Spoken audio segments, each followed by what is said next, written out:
جتنی مرتبہ بھی پڑھا جاتا ہے ہر مرتبہ قرآن مجید سے اللہ تعالیٰ نیا لطف اور نیا سکون عطا فرماتا ہے۔ یہ قرآن مجید کا ایک اعجاز ہے۔ باقی کتابیں ہیں تبدیل ہوتی رہیں، ہو رہی ہیں، ہوتی رہیں گی۔ وہ دنیاوی کتابیں آپ دیکھ لیں، حتیٰ کہ تورات، زبور، انجیل کا بھی جو لوگوں نے حشر کیا بنی اسرائیل والوں نے، وہ سب کے سامنے ہے کہ ان کے جو علماء تھے وہ پیسے لے کے تو کہہ دیتے یہ اللہ کا کلام ہے، اپنی طرف سے چیزوں کو شامل کر دیتے، کچھ کو نکال دیتے۔ اس میں اتنا رد و بدل ہو چکا ہے کہ اب یہ پہچاننا مشکل ہے کہ صحیح کیا ہے اور غلط کیا ہے۔ لیکن قرآن مجید کا ایک یہ بھی معجزہ ہے کہ 1400 سال گزر چکے ہیں، 14 صدیاں گزر چکی ہیں، قرآن مجید کی کسی صورت میں فرق نہیں آیا، کسی آیت میں فرق نہیں آیا، کسی لفظ میں فرق نہیں آیا، زیر و زبر میں بھی کوئی تبدیلی نہیں آئی۔ اسی طرح قرآن آج بھی برقرار ہے جس طرح مصطفیٰ کے دل پر نازل ہوا تھا۔ ہے قول محمد قول خدا، فرمان نہ بدلا جائے گا، بدلے گا لاکھ زمانہ پر قرآن نہ بدلا جائے گا۔ سلاطین عالم سب اپنی جگہ ہیں، دو عالم کا سلطان اپنی جگہ ہے، بدلتی رہیں آسمانی کتابیں پر محمد کا قرآن اپنی جگہ ہے۔ اللہ کریم نے فرمایا اِنَّا نَحْنُ نَزَّلْنَا الذِّكْرَ وَإِنَّا لَهُ لَحَافِظُونَ، بے شک ہم نے اس ذکر کو، ذکر سے مراد قرآن ہے، اس ذکر کو ہم نے نازل کیا، اور اللہ تعالیٰ فرماتا ہے کہ ہم خود اس کی حفاظت فرمانے والے ہیں۔ کسی کے پاس اگر کپڑے کی دکان ہو تو قیمتی مال ہوتا ہے، اس نے باہر سیکورٹی گارڈ کوئی بٹھایا ہوتا ہے تاکہ اس کی حفاظت کی جائے۔ عام سا سامان ہو تو نہیں بھی سیکورٹی گارڈ بٹھایا جاتا، عام جس طرح اسپیئر پارٹس کی باقی دکانیں ہیں تو زیادہ نقصان نہیں ہوگا، اگر کوئی چور آ بھی گیا تو کتنا نقصان ہوگا، نہیں بھی بٹھاتے۔ کپڑے کی دکان ہو تو جناب سیکورٹی گارڈ بٹھا لیتے ہیں کیونکہ قیمتی چیز پڑی ہوئی ہے۔ چاندی کی دکان ہو تو پھر کوئی مضبوط گارڈ، کہتے ہیں جناب کو فوجی ٹائپ بندہ ہونا چاہیے جو ہمارے مال کی حفاظت کرے۔ سونے کی دکان ہو تو لوگ مل کے 4 5 گارڈ بھی وہاں پر مقرر کر دیتے ہیں۔ پتہ چلا کہ چیز جتنی قیمتی ہو اس کا محافظ بھی اتنا مضبوط ہوتا ہے۔ ایسی بات ہے نا، چیز جتنی مضبوط ہے، جتنا اہم خزانہ ہے، اس کا جو محافظ ہے، جو گارڈ ہے، حفاظت کرنے والا، وہ بھی اتنا ہی مضبوط ہوگا۔ اب آپ خود سوچ لیں کہ قرآن کا کیا مقام ہے کہ جس کی حفاظت خود اللہ تعالیٰ فرما رہا ہے۔ اللہ تعالیٰ فرماتا ہے کہ ہم اس کی حفاظت کر رہے ہیں، تو جس کی حفاظت اللہ تعالیٰ فرمائے اس میں کوئی رد و بدل کر سکتا ہے؟ بولیے کر سکتا ہے؟ کبھی بھی نہیں کر سکتا۔ تو یہ قرآن کا معجزہ ہے۔ ایک اور بات قرآن مجید کے حوالے سے یاد رکھیں، تورات آئی، تبدیلی ہو گئی، زبور میں تبدیلی ہو گئی، انجیل میں تبدیلی ہو گئی، ان کی حفاظت کا ذمہ اللہ تعالیٰ نے اپنے اوپر نہیں لیا۔ اس کی حفاظت کا ذمہ اللہ تعالیٰ نے کیوں اپنے اوپر لیا ہے؟ وجہ کیا ہے؟ توجہ ہے بھائی، صاحب کی توجہ اس طرف رکھیں۔ اللہ تعالیٰ کے علم میں تھا کہ لوگ تورات میں تبدیلی کریں گے تو زبور ہے، اس میں تبدیلی کریں گے تو انجیل ہے، انجیل میں تبدیلی کریں گے تو ہمارا قرآن آ جائے گا۔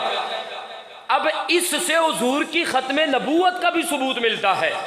تورات میں تبدیلی ہوئی، زبور میں تبدیلی ہو گئی، تو اللہ کو پتا تھا ابھی نبوت چل رہی ہے، ایک میں تبدیلی کریں گے تو دوسری آ جائے گی، اس میں کریں گے تو تیسری آ جائے گی، چوتھی آ جائے گی۔ لیکن اللہ کو یہ پتا تھا کہ اب حضور کے بعد تو ختم نبوت فرما دی ہے، حضور آخری نبی ہیں، یہ کتاب آخری کتاب ہے، یہ امت آخری امت ہے، یہ شریعت آخری شریعت ہے۔ اس لیے اللہ نے فرمایا جب قیامت تک نیا نبی یا کوئی نیا رسول نہیں آئے گا، اور اگر قرآن میں تبدیلی ہو گئی تو لوگ ہدایت کس سے حاصل کریں گے؟ اس لیے فرمایا یہ کتاب بھی آخری کتاب ہے، یہ نبی بھی آخری نبی ہے۔ آپ نے توجہ فرمائی ہے؟ اس سے ختم نبوت ہے، ثابت ہوتی ہے حضور کی۔ نئے نبی کیوں آتے تھے؟ اس لیے کہ وہ لوگ پرانے نبی کی تعلیمات کو بھلا دیتے تھے، ان کے صحائف میں تبدیلی کر دیتے تھے، کتاب میں تبدیلی ہو جاتی تھی۔ ہم اللہ کا شکر اس مرکز جامعہ نعمانیہ میں بیٹھ کے ادا کرتے ہیں، بھئی 1 2 50 100 200 سال نہیں، 14 سال کے بعد بھی قرآن اسی طرح باقی ہے جس طرح اللہ نے مصطفیٰ کے دل مبارک پر قرآن کا نزول فرمایا۔ تو لہٰذا نئے نبی کی تو ضرورت نہیں، قرآن بھی باقی ہے۔ اور پھر یہ ویڈیو بن رہی ہے، ذمہ داری سے عرض کرتا ہوں، حضرت آدم علیہ السلام سے لے کر حضرت عیسیٰ علیہ السلام تک سارے نبی ہیں، گناہوں سے پاک ہیں، رسول ہیں، معصوم عن الخطا ہیں، سب پر ایمان لانا ضروری ہے۔ ہمارا تو موقف یہی ہے کہ ایک جملہ بھی کسی نبی کے بارے میں غلط نہیں بول سکتے، حضرت آدم علیہ السلام ہو، کوئی بھی نبی ہو، سارے گناہوں سے پاک ہیں، لیکن کسی کی زندگی اس طرح محفوظ نہیں ہے جس طرح حضور کی زندگی محفوظ ہے، ایک ایک لمحہ محفوظ ہے۔ کھاتے کس طرح تھے؟ اب ہم گھر میں کیا کرتے ہیں، کیسے کھاتے ہیں، آپ کو کیا پتا، مجھے آپ کا نہیں پتا، آپ کو میرا نہیں پتا، لیکن اللہ کے رسول صلی اللہ علیہ وسلم کھاتے کیسے تھے یہ بھی پتا ہے، حضور سوتے کیسے تھے یہ بھی امت کے سامنے ہے، کپڑے چینج کیسے کیا کرتے تھے یہ بھی امت کو پتا ہے، حضور کا نالین مبارک کیسا تھا یہ بھی پتا ہے، پہلے کون سا جوتا اتارتے تھے، پھر نالین کون سا اتارتے تھے یہ بھی پتا ہے، پہننے میں پہل کیسے کرتے تھے یہ بھی پتا ہے۔ حضور کی زندگی کا ایک ایک لمحہ محفوظ ہے، اس لیے فرمایا کہ اگر حضور کا طریقہ محفوظ نہ ہو تو لوگ ہدایت کیسے حاصل کریں گے، ایک ایک لمحہ محفوظ کر کے تو فرما دیا لَقَدْ كَانَ لَكُمْ فِي رَسُولِ اللَّهِ أُسْوَةٌ حَسَنَةٌ، فرمایا اب قیامت تک جو کامیابی چاہتا ہے وہ مصطفیٰ کے قدموں میں آ جائے، قبر میں بھی کامیاب ہے، اللہ حشر میں بھی کامیابی عطا فرما دے گا۔ تو دیکھو حضور کا قرآن بھی محفوظ، حضور کی سیرت بھی محفوظ، حضور صلی اللہ علیہ وسلم کی زندگی کا ایک ایک لمحہ ہمارے سامنے محفوظ ہے۔ اللہ تعالیٰ نے جتنے انبیاء کو معجزات عطا فرمائے وہ ماحول کے مطابق عطا فرمائے ہیں، موقع مال کی مناسبت سے۔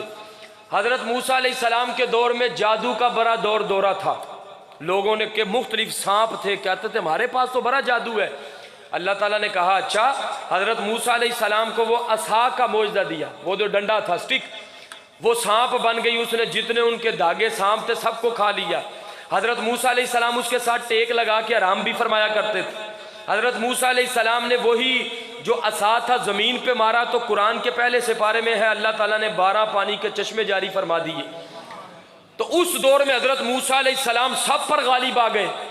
حضرت عیسیٰ علیہ السلام کا دور آیا تو اس دور میں حکماء جو طبیب ہیں، جو ڈاکٹر ہیں، حاذق ہیں، ان کو اپنے اوپر بڑا مان تھا کہ ہم بڑے حکیم ہیں، بڑے جناب ہم تو طاقتور ڈاکٹر ہیں۔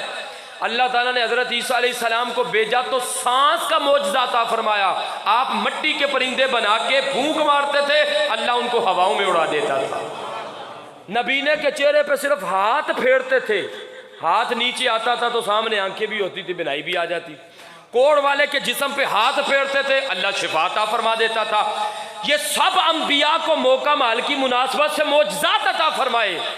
جب باری آئی آمینہ کے لال کی، جب باری آئی پیکر حسن و جمال کی، جب باری آئی بادشاہوں کے بادشاہ کی، جب باری آئی کائنات کے شہنشاہ کی، تو لوگوں کو اپنی زبان پر بڑا ناز تھا۔ ابو جہل بھی کہتا تھا مجھے بڑی عربی آتی ہے، ابو لہب بھی کہتا تھا مجھے بڑی عربی آتی ہے۔ وہ لوگ شاعری میں بڑے مشہور تھے، کہتے تھے ہم تو فصیح و بلیغ ہیں۔ وہ عربی ہیں تو ہمیں وہ اجمی کہتے ہیں۔ اجمی کا پتہ ہے آپ کو کیا مطلب ہے؟ اس کا مطلب ہے گونگا۔ وہ کہتے تھے جس کو عربی نہیں آتی ہم تو اس کی زبان کو مانتے نہیں، وہ تو گونگا ہے، ہمیں وہ سمجھتے ہی کچھ نہیں تھے، کہتے یہ تو اجمی ہے، گونگے ہیں۔ اپنے آپ کو وہ عربی دان سمجھتے تھے، فصیح و بلیغ زبان والا اپنے آپ کو سمجھتے تھے۔ اللہ تعالیٰ نے فرمایا اچھا تمہیں اپنی زبان پر ناز ہے، تمہیں گرامر پر ناز ہے، فصاحت و بلاغت پر ناز ہے، اللہ تعالیٰ نے مصطفیٰ کو قرآن کا معجزہ عطا فرمایا۔ سارے یار ذوق نہ بولو نا سبحان اللہ ہے۔ قرآن کا معجزہ عطا فرمایا۔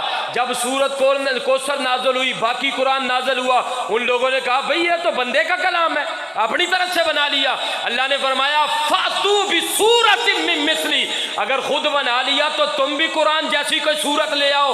اس وقت سے لے کر آج آج تک، اور بھائی جو قرآن کی سب سے چھوٹی سورت کوثر ہے، اس جیسی کوئی سورت آج تک نہیں لا سکا، تو سورت بقرہ جیسی سورت کون لائے گا؟ توجہ نہیں فرمائی آپ نے؟ سورت مائدہ جیسی سورت کون لائے گا؟ سورت آل عمران جیسی سورت کون لائے گا؟ پتہ چلا یہ مصطفیٰ کا یہ قرآن ایسا معجزہ ہے جس کو سینے سے لگا کر آج بھی ہم کہہ سکتے ہیں بھئی تمہارے انبیاء کے جو معجزات ہیں وہ تو ساتھ ساتھ رخصت ہو گئے، ہمارے نبی کا جو معجزہ قرآن ہے وہ آج بھی زندہ ہے اور قیامت تک زندہ رہے گا انشاءاللہ۔ اور اس قرآن مجید کی جو حفاظت ہو رہی ہے وہ کئی طریقوں سے ہو رہی ہے۔ ایک طریقہ یہ ہے کہ لکھا ہوا موجود ہے۔ اچھا، یہاں پر 30ویں سپارے میں سورت کوثر جس مقام پر ہے، آپ انڈیا میں چلے جائیں جو وہاں قرآن ہوگا وہاں پر بھی سورت کوثر 30ویں سپارے میں ہی ہے۔ امریکہ میں چلے جائیں وہاں پر بھی سورت کوثر 30ویں سپارے میں ہے۔ ایک تو یہ ہے کہ لکھا ہوا پوری دنیا میں محفوظ ہے۔ اگر کوئی خدا نہ خواستہ چاہے کہ یہ جو صحیفے کی صورت میں ہے ہم اس کو ختم کر دیں، تو بندہ پوچھے جو پوری دنیا میں لاکھوں کی تعداد میں قرآن کے حافظ موجود ہیں ان کو کیسے ختم کرو گے؟ یہ بھی تو حفاظت کا ذریعہ ہے نا، ان کو کیسے ختم کرو گے؟ بھائی لاکھوں لوگ وہ ہیں جن کے سینوں میں قرآن مجید محفوظ ہے، لکھا ہوا بھی موجود ہے، لوگوں کے سینوں میں بھی محفوظ ہے۔ اس لیے اللہ نے فرمایا کہ ہم نے قرآن کو نازل فرمایا ہے، ہم خود اس کی حفاظت فرما رہے ہیں۔ حضرت ابی بن کعب رضی اللہ تعالی بڑی خوبصورت آواز تھی۔ یہ جو با جماعت نماز تراویح یہ حضرت عمر فاروق نے شروع کی تھی نا، آپ نے جب دیکھا دو بندے ادھر ایک ادھر پڑھ رہا ہے تو آپ نے کہا بھائی ایک امام کے پیچھے اگر اکٹھے ہو کے با جماعت پڑھو تو یہ بہتر نہیں ہے؟ سب نے کہا بالکل صحیح ہے۔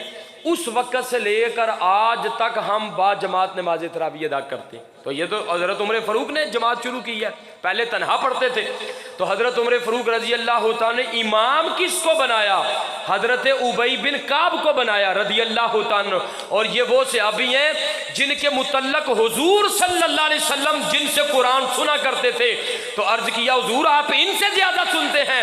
فرمایا ہاں، مجھے اللہ تعالیٰ نے فرمایا ہے کہ آپ نے قرآن سننا ہو تو حضرت ابی بن کعب کی زبان سے سنا کرو۔ تو آپ کو جب پتا چلا تو آپ رو پڑے کہ اللہ تعالیٰ نے میرا نام لے لیا ہے۔ کتنے خوش نصیب لوگ ہیں۔ حضور کو قرآن پڑھنا بھی بڑا پسند تھا، لیکن حضور سنا کرتے تھے اکثر دوسرے، فرمایا سننا مجھے زیادہ پسند ہے۔ تو کیسا منظر ہوتا ہوگا صحابہ کرام کی موجودگی میں قرآن والا قرآن سن رہا ہے، قرآن والا قرآن سن رہا ہے۔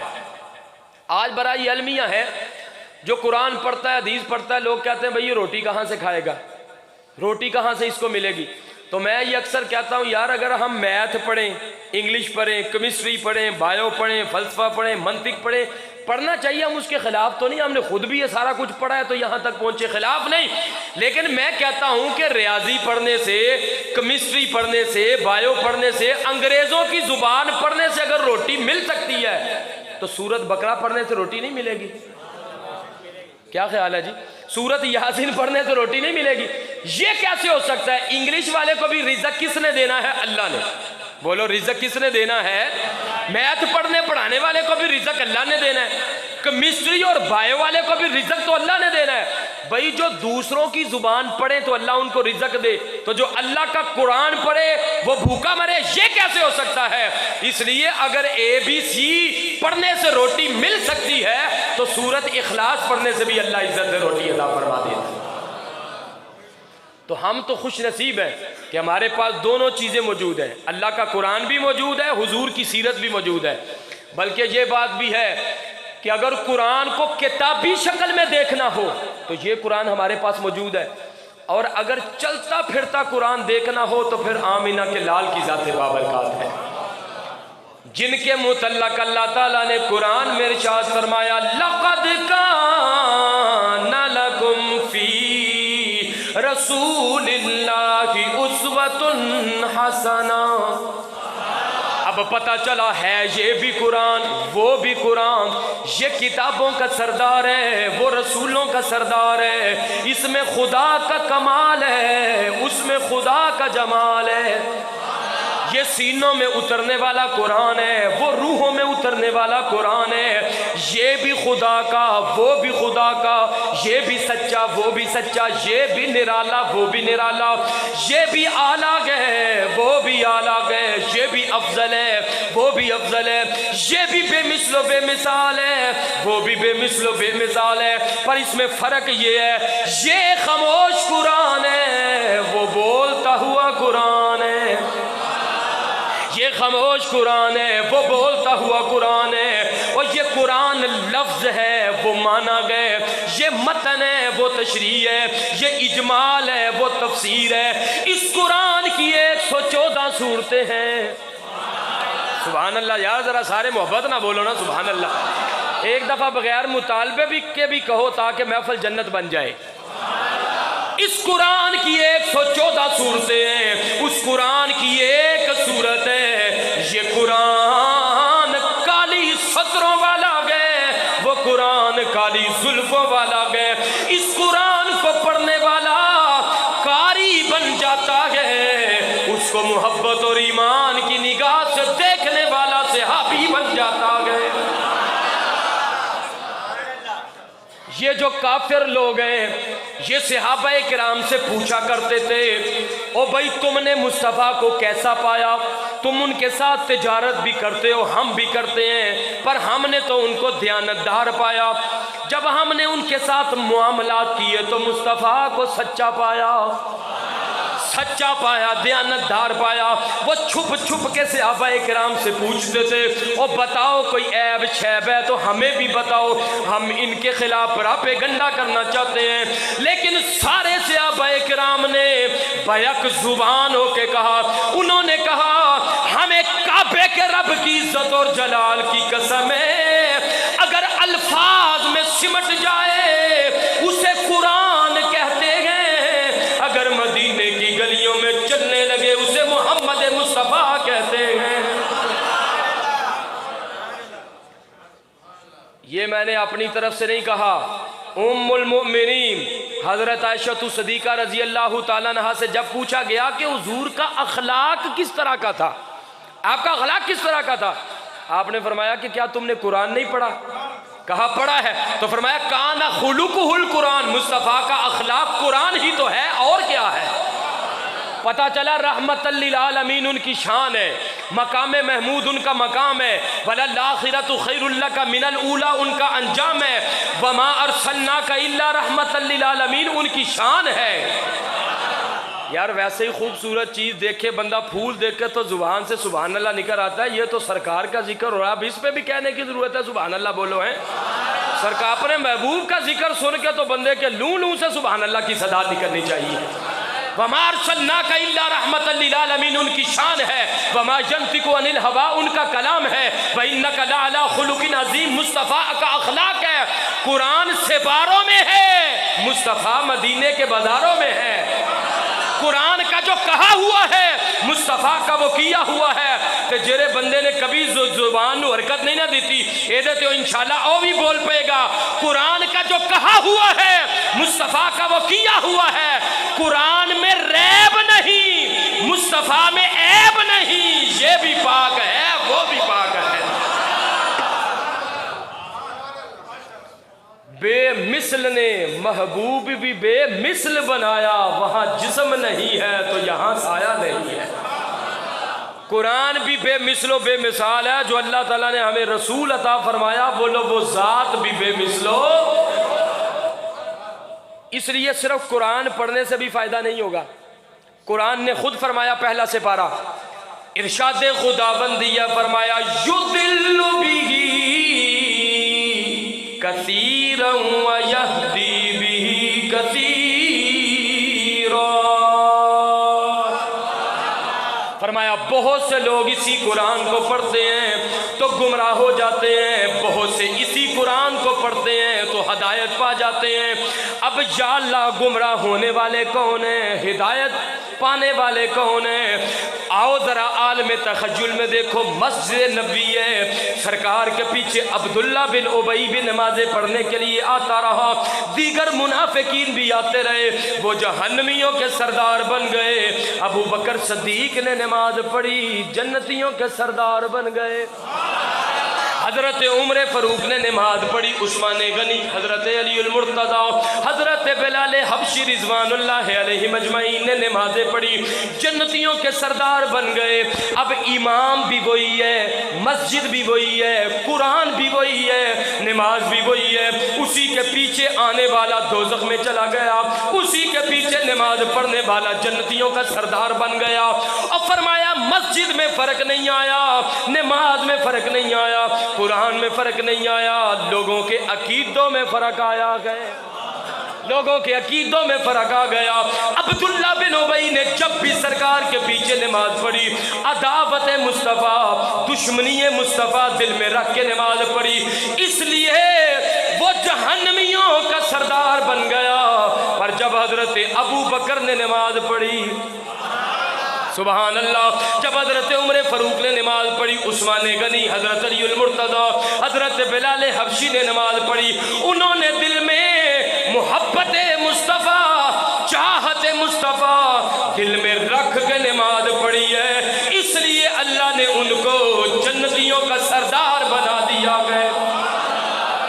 تو پھر قرآن کا اعلان صحیح ہے، یُضِلُّ بِهِ کثیرا وَیَہْدِی بِهِ کثیرا وَمَا یُضِلُّ بِهِ إِلَّا الْفَاسِقِینَ۔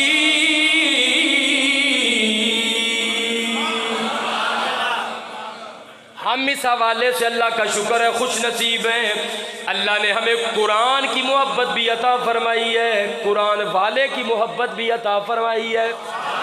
نمازیں ہم پڑھتے ہیں، قرآن پڑھتے ہیں، حج کرتے ہیں، اللہ طاقت دے عمرہ کرتے ہیں، پر ہمیں اس پر ناز نہیں ہے۔ اگر ناز ہے تو آمینہ کے لال کی محبت پہ ناز ہے۔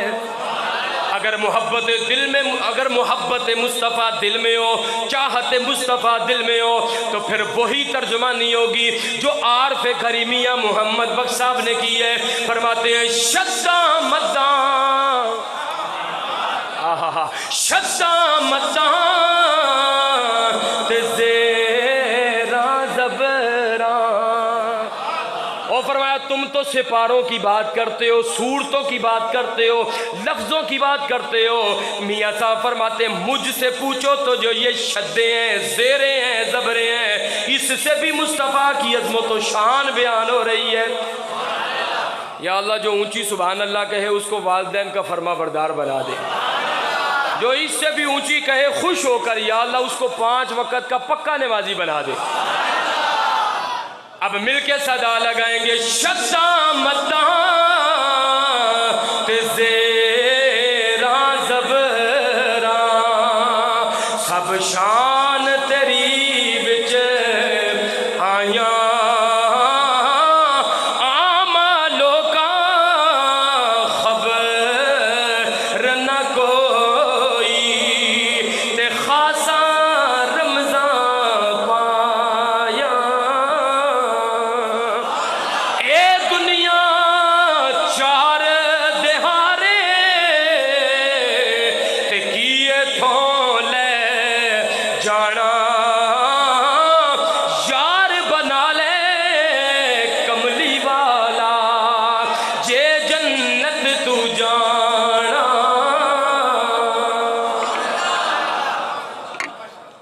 سبحان اللہ ہے۔ ادھر قرآن کی محبت بھی ہے، ادھر صاحب قرآن کی محبت بھی ہے، یہ اللہ تعالیٰ کا شکر ہے۔ حضرت ابو بکر صدیق رضی اللہ تعالیٰ کا بیٹا، اس نے ابھی کلمہ نہیں پڑھا تھا، تو حضرت ابو بکر صدیق رضی اللہ تعالیٰ کافی مرتبہ اس کے آمنے سامنے ہوئے، تو بیٹے نے باپ سمجھ کے چھوڑ دیا، بعد میں پھر اس نے کلمہ پڑھ لیا۔ تو کلمہ پڑھنے کے بعد اس نے کہا کہ میرے باپ، جب میں نے کلمہ نہیں پڑھا تھا تو آپ مسلمانوں کی طرف سے لڑ رہے تھے، میں نے کلمہ نہیں پڑھا تھا، ظاہر ہے میں کافروں کی طرف سے لڑ رہا تھا، تو آپ کتنی مرتبہ میری تلوار کی زد میں آئے، میں آپ کو مار سکتا تھا، قتل کر سکتا تھا، شہید کر سکتا تھا، ذبح کر سکتا تھا، لیکن پھر باپ کی محبت غالب آ گئی تو میں نے چھوڑ دیا۔ اب جو عاشق صادق ہے رئیس العاشقین، اس کا جواب بھی سنو، سبحان اللہ ہے۔ بیٹے نے تو یہ کہا کہ باپ کی محبت غالب آ گئی، تو باپ کی محبت کی وجہ سے میں نے آپ کو چھوڑ دیا۔ حضرت ابو بکر صدیق نے کیا فرمایا؟ آپ نے فرمایا کہ او میرے بیٹے، تو خوش نصیب ہے، تو میری تلوار کے نیچے نہیں آیا، تو نے تو باپ سمجھ کے مجھے چھوڑ دیا، لیکن فرمایا مجھے کعبے کے رب کی عزت اور جلال کی قسم ہے، تو میری تلوار کے نیچے نہیں آیا۔ اگر تو میری تلوار کے نیچے آ جاتا تو میں بیٹا سمجھ کے تجھے نہ چھوڑتا، مصطفیٰ کے قدموں پر قربان کر دیتا۔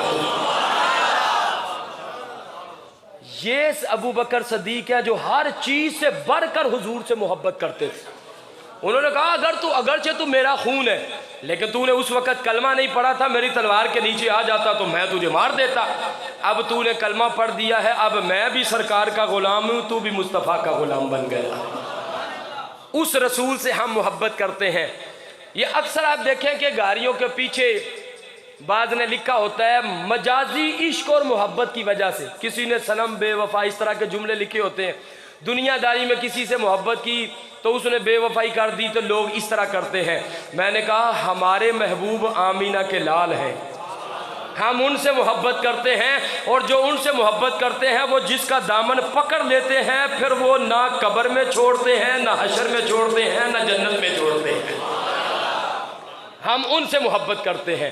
علماء فرماتے ہیں کہ جس بندے نے یہ دیکھنا ہو میری نمازیں قبول ہیں کہ نہیں، روزہ قبول ہے کہ نہیں، زکوٰۃ قبول ہے کہ نہیں، صدقہ قبول ہے کہ نہیں، فرمایا کہ وہ اس طرح کرے کہ جب حضور کی عظمت کا بیان ہو رہا ہو، سبحان اللہ، سرکار کی عشق کی باتیں ہو رہی ہوں، جیسے آج حضور کی محبت کا، قرآن اور صاحب قرآن کی محبت کا ذکر ہو رہا ہے، فرمایا اس طرح حضور کی محبت کا ذکر ہو رہا ہو تو اپنے دل کی کیفیت دیکھو، اپنے چہرے کی کیفیت دیکھو۔ اگر تو چہرہ مرجھا جائے، دل پریشان ہو، تو پھر سمجھ لو کہ دل میں کالا کالا ہے، ابھی ایمان مکمل نہیں۔ اور اگر محبت مصطفیٰ کی بات سن کے چہرے پھول کی طرح کھلکھلا اٹھے، جیسے یہ غلاموں کے چہرے کھلکھلا رہے ہیں، اگر محبت مصطفیٰ سن کے دل کو سکون اور راحت پہنچے اور دل کرے یار اور بیان کرو، نہ علماں وچ پھسا سانو کو یار دی گل سنا سانو ہے، دل کرے کہ اور عظمت مصطفیٰ کا بیان ہو۔ سرکار نے چاند کو 2 ٹکڑے کر دیا، دل باغ باغ ہو گیا، اور ڈوبا ہوا سورج اثر کے مقام پر آ گیا، دل خوش ہو گیا۔ پتھروں نے کلمہ پڑھا، دل خوش ہو گیا، اور درخت مصطفیٰ کے قدموں میں آگے، دل خوش ہو گیا۔ سرکار کے چاہنے سے قبلہ تبدیل ہو گیا، دل خوش ہو گیا۔ فرمایا عظمت مصطفیٰ، مقام مصطفیٰ، چاہت مصطفیٰ، محبت مصطفیٰ سن کر دل خوش ہو جائے، پھر سمجھ لو تمہاری نمازیں بھی قبول ہیں، تمہارے روزے بھی قبول ہیں۔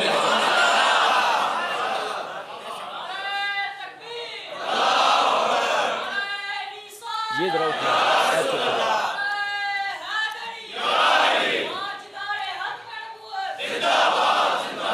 سینے کا زور لگا کے یار ناری نہ لاؤ، نعرہ لاؤ، تاجدار ختم نبوت، تاجدار ختم نبوت۔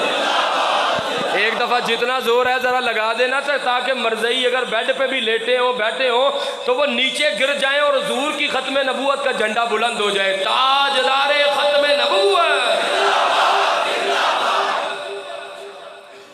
سبحان اللہ۔ آؤ اب یہ بخاری شریف ہے، اس کی پہلی جلد ہے، اس کا جو باب ہے کتاب المناسک ہے، اور اس کی جو حدیث نمبر ہے وہ 1496۔ بولو کون سی حدیث ہے؟ 1400، سارے بولو حدیث نمبر 1400۔ اب ذرا دیکھو صحابہ کرام نے کیسے سرکار کے ساتھ محبت کی۔ امیر المؤمنین، امام العادلین، غیظ المنافقین، امام برحق، خلیفہ دوم حضرت سیدنا عمر فاروق رضی اللہ تعالیٰ عنہ، جن کے متعلق سرکار نے فرمایا لو کان بعدی نبی لکان عمر، اگر میرے بعد اللہ کسی کو نبی بناتا تو عمر کو نبی بناتا۔ پتہ چلا جب حضرت عمر فاروق نبی نہیں ہے تو پھر مرزا کانا بھی کوئی نبی نہیں۔ اگر کوئی بھی حضور کے بعد نبی نہیں ہے، وہ مسلمہ کذاب ہو، وہ اسود انسی ہو، وہ تلیغہ ہو، وہ سجا ہو، یا یہ مرزا ہو، یہ سارے شرط دواب ہیں، لعین ہیں، مرتد ہیں، کافر ہیں۔ ختم نبوت کا تاج اللہ نے ایک ہی بنا کر آمینہ کے لال کے سر مبارک پہ سجایا گئے۔ وہ حضرت عمر فاروق جن کے متعلق سرکار نے فرمایا میرے بعد کوئی نبی ہوتا تو عمر ہوتا، وہ حضرت عمر فاروق رضی اللہ تعالیٰ عنہ خانہ کعبہ کا طواف کرنے لگے۔ اب عاشقانہ باتیں ہیں، خانہ کعبہ کا طواف کرنے لگے۔ طواف کرتے کرتے جب حجر اسود کے پاس آئے، حضرت عمر فاروق کے یہ الفاظ بخاری شریف کتاب المناسک میں موجود ہیں۔ آپ نے فرمایا حجر اسود کو جب بوسہ دیا، ساتھ فرمایا انی لعالم انک حجر لا تضر ولا تنفع ولولا انی رأیت النبی صلی اللہ علیہ وسلم یقبلک ما قبلتک۔ حجر اسود کو بوسہ دیا، ساتھ فرما رہے تھے اے حجر اسود، او میں خوب جانتا ہوں تو ایک پتھر ہے، تو فائدہ بھی نہیں دے سکتا اور تو نقصان بھی نہیں دے سکتا۔ اور فرمایا اے حجر اسود میں تجھے اس لیے چوم رہا ہوں کہ میرے آقا نے تجھے چوما ہے۔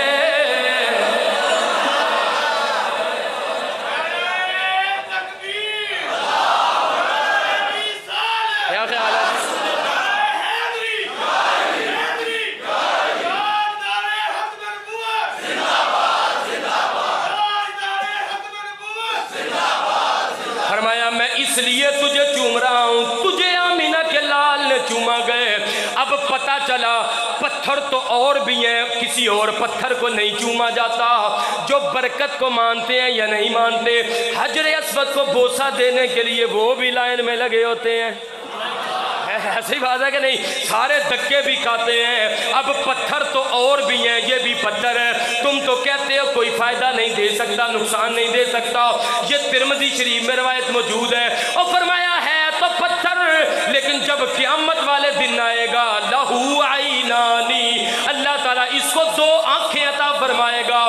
جس نے حجر اسود کو چوما ہوگا یا حجر اسود کا استلام کیا ہوگا، یہ پتھر اپنی آنکھوں سے ان کو دیکھ بھی لے گا، پہچان بھی لے گا، اللہ بولنے کی طاقت عطا فرمائے گا، یہ بول کر ان کی شفاعت بھی فرمائے گا۔ اور جس پتھر کو مصطفیٰ چومے وہ پتھر ہم سب کو جان بھی لے، ہمیں پہچان بھی لیتا گئے، ہماری شفاعت بھی کرے گا۔ جس پتھر کی نسبت آمینہ کے لال کے ساتھ ہو جائے اس پتھر کی یہ شان ہے، پھر مصطفیٰ کا کیا مقام ہوگا۔ ہمارا تو ایمان ہے جب ہم حضور سے محبت کرتے ہیں، درود و سلام پڑھتے ہیں، ان کے نعرے لگاتے ہیں، وہ سنتے بھی ہیں، سن کر جواب بھی دیتے ہیں۔ اسی لیے تو پھر ہم کہتے ہیں خاک سورج سے اندھیروں کا ازالہ ہوگا، آپ آئیں گے، سبحان اللہ، آپ آئیں گے تو میرے گھر میں بھی اجالا ہوگا۔ اللہ کرے جو مل کے پڑے اس پہ کرم ہو جائے۔ آپ آئیں گے تو میرے گھر میں بھی اجالا ہوگا، عشق مصطفیٰ کی ایک شمع جلا لو دل میں، بعد مرنے کے قبر میں بھی اجالا ہوگا۔ پتہ چلا جس کے دل میں محبت نہ ہو، نماز پڑھے وقت کا ضیاع ہے، زکوٰۃ دے تو وہ ایسے ہی ہے جیسے ٹیکس ہے، خانہ کعبہ کا طواف کرے وہ طواف نہیں، صرف پھیرے ہیں، داڑھی کا بال بال وبال ہے، اور اگر محبت مصطفیٰ ہو تو پھر کمال ہی کمال ہے۔ یقین جانے کہ ابھی جمعے کے لیے جو میں نے سوچی تھی چیزیں ابھی وہ بہت سی باقی ہیں، لیکن اب ٹائم ہو گیا تو صرف آخری روایت میں یہ ترمذی شریف سے آپ کو سنا کے تو انشاءاللہ گفتگو مکمل کرتا ہوں. جو حضور سے محبت کرتے ہیں اللہ تعالیٰ ان کو کیا مقام عطا فرمائے گا. حدیث پاک ہے جب قیامت کا دن ہوگا، یہ ترمذی شریف ابواب صفت القیامہ اس میں روایت موجود ہے، اور اس کی یہ دوسری جلد ہے. یہ ویڈیو بھی بن رہی ہے، آپ دیکھ سکتے ہیں. صفحہ نمبر 140 اور 41 پر یہ روایت موجود ہے مکمل، کافی لمبی روایت ہے کہ جب قیامت کے دن لوگوں کو پسینہ آئے گا تو اپنے پسینے میں ڈوبنے لگیں گے. وہ کہیں گے ہم کس کے پاس جائیں؟ حضرت آدم علیہ السلام کے پاس جائیں گے، وہ بھی اپنی وہ جو خطائے اجتہادی ہے اس کو یاد کہیں گے. وہ کہیں گے بھائی اللہ تعالیٰ تو بڑے غضب میں ہے، مجھے تو خود خوف آ رہا ہے، اذهبوا الی غیری، تم کسی اور کے پاس چلے جاؤ. حضرت نوح علیہ السلام، حضرت ابراہیم علیہ السلام، سارے نبیوں سے ہوتے ہوئے حضرت عیسیٰ علیہ السلام کے پاس ہی آئیں گے. مختصر تو حضرت عیسیٰ علیہ السلام بھی کہیں گے بھئی میں تمہاری شفاعت تو نہیں کر سکتا، لیکن تسی آؤ میرے پیچھے پیچھے چلو، تانوں ایسے دروازے تے لے کے چلنا جتھے کدی انکار ہویا ہی نہیں، جہاں کبھی انکار نہیں ہوا. حضرت عیسیٰ آگے آگے، لوگ پیچھے پیچھے. اور جلوس پہ فتوے لگانے والوں، یہ جلوس تو قیامت کے دن بھی نکلے گا. یہ ترمذی شریف ہے. آج کسی جلوس کی قیادت کوئی عالم دین، مفتیان کرام، پیران نظام کرتے ہیں، اس جلوس کی قیادت میں ہم سب ہوں گے. آگے آگے حضرت عیسیٰ علیہ السلام ہوں گے. سبحان اللہ. اب جو آگے الفاظ ہیں وہ سنیں گے تو انشاءاللہ اگلے جمعے تک آپ کے ذہنوں میں اس کا نچا رہے گا. قیامت کا دن وہ ہے جب باپ بیٹے کا نہیں بنے گا، ماں بیٹی کی نہیں بنے گی، بھائی بھائی کی نہیں سنے گا، دوست کا نہیں بنے گا. انبیاء بھی کہیں گے کسی اور کے پاس چلے جاؤ، ہمیں تو اپنی جانوں کی فکر ہے. قربان جائیں جب مدینے کے تاجدار کی بارگاہ میں پہنچیں گے، جب امت کے غمخوار کے پاس پہنچیں گے تو سرکار فرمائیں گے اے میرے غلاموں پریشان نہ ہو، آنا لہا آنا لہا، آج کے دن میں تمہاری شفاعت فرمانے والا ہوں. اسی لیے پھر ہم کہتے ہیں گناہگار جو معاشر میں فریاد کریں گے. یار اب اس کی بات مانے کہ جدی گالوں دے بچے بھی نہیں ماندے تو دیاں بچیاں بھی نہیں ماندیاں، یا ہم اس نبی کی بات مانے جو قیامت کے دن بھی ہماری شفاعت فرمائیں گے. گناہگار جو معاشر میں فریاد کریں گے، آیا ہوں میں آیا ہوں سرکار کہیں گے. سبحان اللہ. سارے سجدے میں ہوگا کھل جائیں گی زلفیں، گناہگار کی بخشش کا وہ اصرار کریں گے. گھبراؤ نہ محبوب یہ مجھے سنا دو، جو کہہ دو گے وہی اب یار کریں گے. اور اللہ فرمائے گا یہ جو دوزخ کی آگ ہے، یہ جو جہنم کی تپتی ہوئی آگ اور گرمی ہے، یہ قہر و غضب میرا تو تیرے دشمن کے لیے ہے. یہ تو ابو جہل کے لیے، ابو لہب کے لیے، یہ تو عبداللہ بن ابی کے لیے.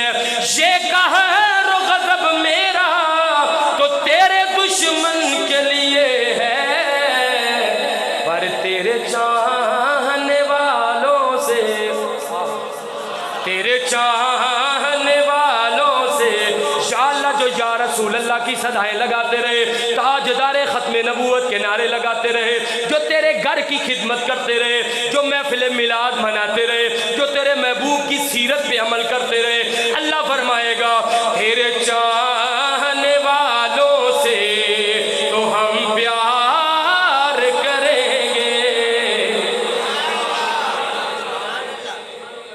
محبوباں تے نکتہ چینی کرن تو جیرا باز نہیں آندا، اصل منافق جانو اس نو ایویں جھوٹا پیار جتاوندا.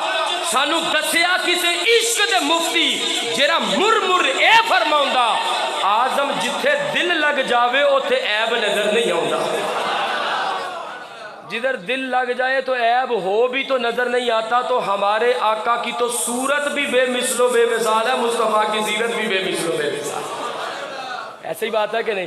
تو اللہ کا شکر ہے ہم قرآن سے محبت بھی کرتے ہیں, قرآن والے سے محبت بھی کرتے ہیں. تو آئیے ہم اپنا ٹوٹا ہوا رشتہ جو ہے وہ قرآن کے ساتھ جوڑیں, حضور کے قدموں سے وابستہ ہو جائیں. پھر دنیا میں بھی کامیابی ہے, مرنے کے بعد بھی اللہ تعالیٰ کامیابی عطا فرمائے گا. اللہ تعالیٰ ہم سب کو توفیق عمل عطا فرمائے گا.